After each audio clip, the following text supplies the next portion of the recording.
আমার মতন কে কে করেন বলেন তো। হ্যালো ভিউয়ার্স, আসসালামু আলাইকুম।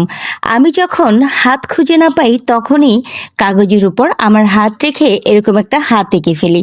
তারপরেই ওই হাতের উপরেই মনে যা চায় তাই ডিজাইন করা শুরু করি। ঠিক তেমনি আজকেও যখন কোনো হাত খুঁজে পাচ্ছিলাম না, তখন এই কাগজের উপর হাতটা এঁকে আমার হাত দিয়েই ছাপ দিয়ে এঁকে এই যে ডিজাইন করা শুরু করলাম। আজকে মেয়েদেরকে রিকোয়েস্ট করেছিলাম, আসো তোমাদের দিয়ে দেই। তারা কেউই রাজি হয়নি। তো আমার তো ডিজাইন করতে হবে, আমার আর কিছুই করার ছিল না। তাই আমি কাগজের উপরে এভাবে হাতের ছাপ দিয়ে তারপর মেহেদি ডিজাইন করলাম।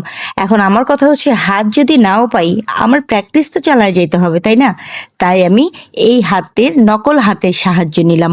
আপনারা সবাই বলবেন আমার এই ডিজাইনটা কেমন হয়েছে, ভালো হয়েছে নাকি খারাপ হয়েছে।